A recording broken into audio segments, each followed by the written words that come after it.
Hello vinyl freaks, it's the Danish record hunter here, and in this video I will tell you about the 3 first solo single releases by this phenomenal Danish singer called Stig Kreutzfeldt. And here they are. You don't smile the same since she went away. I said, crazy clown, don't let them down. So many people waiting for you. Crazy clown. So here he is, Stig Kreutzfeldt, with his first 7-inch from 1974. And just before releasing this 7-inch, he was a member of a duo called Stig They released 2 albums in 1972 with The Solen Kom, and another one from 73 called The Forkromede Dage. I like the second one a lot more. I think it's more progressive and more psychedelic and has this mellotron sound like King Crimson. I really like the second one. The first one I think most people they tend to like more. I don't understand why, but you know, we cannot have the same opinion about stuff. That would be boring. Yeah, I just happen to like the second one a lot more. But yes, Stig Steen, Steen, he was actually his name is Sten Toft Andersen, and you will hear more about him. And I think Sten Toft Andersen, I have no idea, but he may appear maybe on this single. I actually don't know, but because no musicians on the 7 inches that I have here are actually credited.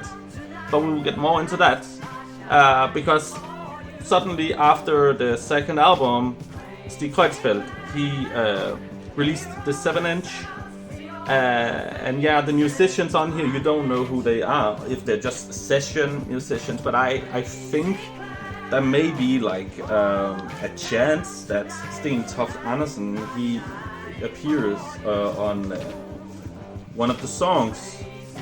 Yeah, because the B-side, it's actually co-written by Sten Toft Andersen. He could be on here, and actually he's a bassist, and also he was writing songs. And but yeah, this 7-inch, you have the A-side. I've heard that track before because it's on YouTube.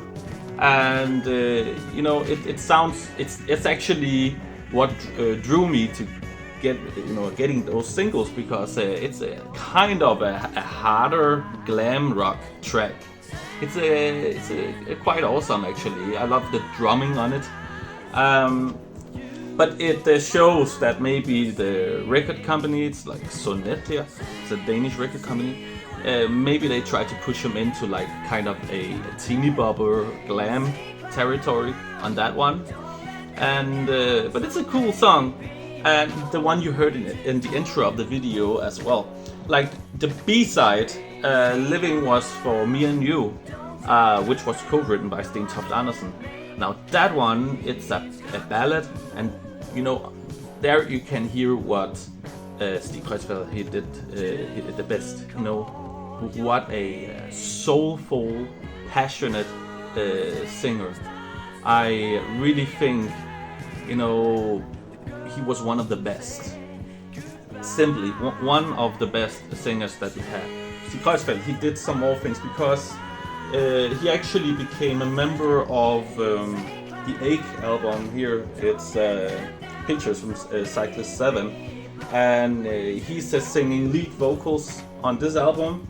And he's actually sitting right there reading a comic book of the Phantom.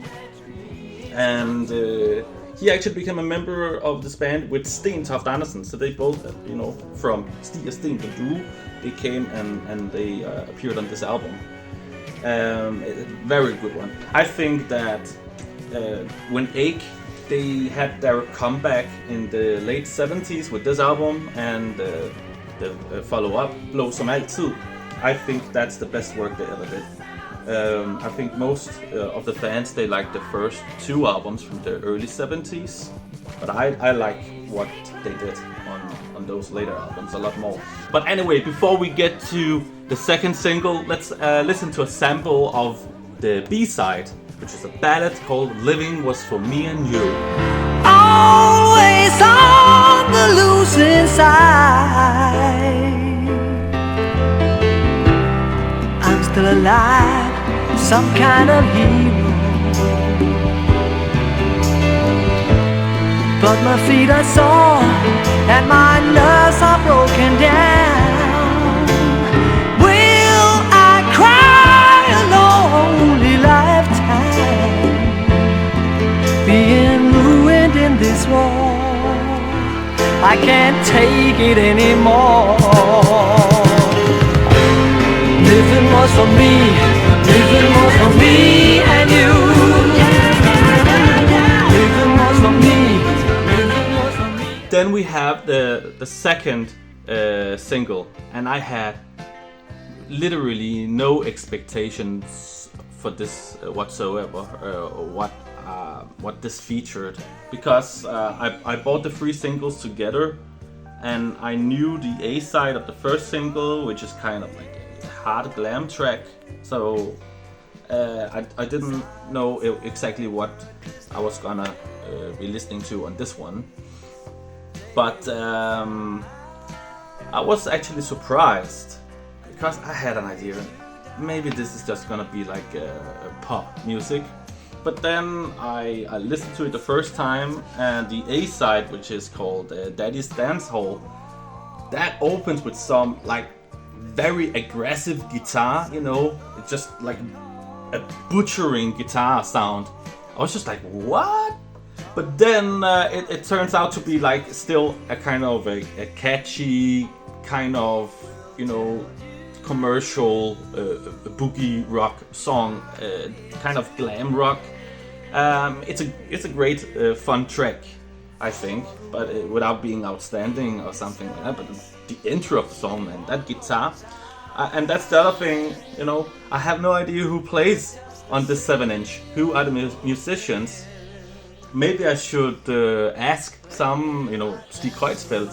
He may know who played on those 7-inches. I would be happy to know from him. And also there is the B side, which is called Simple Prince. Now that one is another ballad, so it's kind of in the same vein as the first single that he did. Also, this is from 1976, so it's just around the time, maybe a bit after he left Ache, and he decided to like go solo. But anyway, it's a great little, you know, listen, and let's listen to the A side, Daddy's Dance Hall.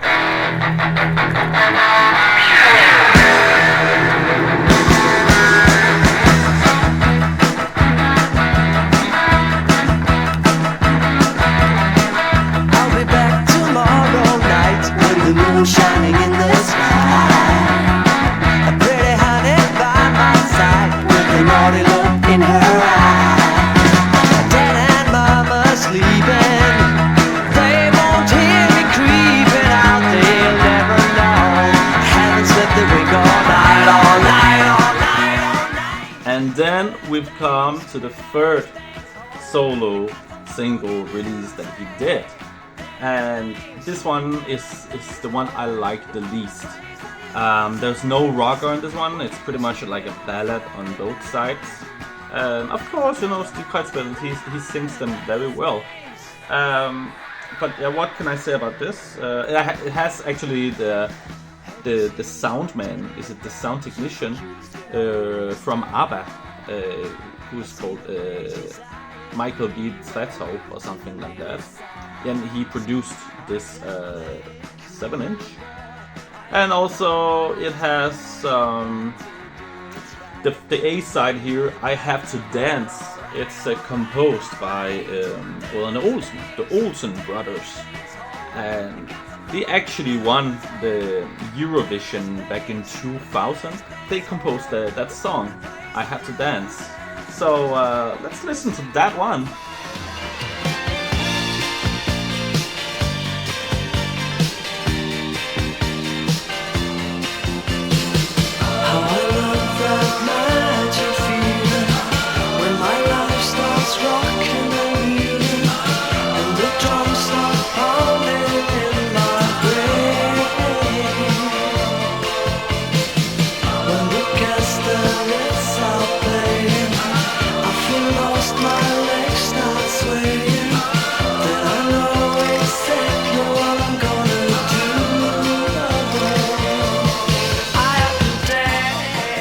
I hope that you liked what you heard and that you appreciate him as a singer like I do. I think he's great, man. I just wish that he had done like more progressive stuff because his voice, you know, he could do a lot with it. So after those 7 inches, he had a very successful solo career, and he formed another duo, which is called Kreutzfeldt, and it became very successful. So you know, you go where the money is, you know. So if you do pop stuff and that's progressive music, let's be honest, you know, it doesn't really bring bread to the table most of the time. So he did what he could do. He had the voice for it, so he went the pop direction, and he also did some good progressive stuff. So let's just appreciate what he did, and we could dream about the rest, what else he could have done. So why don't you like my video and press subscribe, keep on supporting this channel, and see you next time.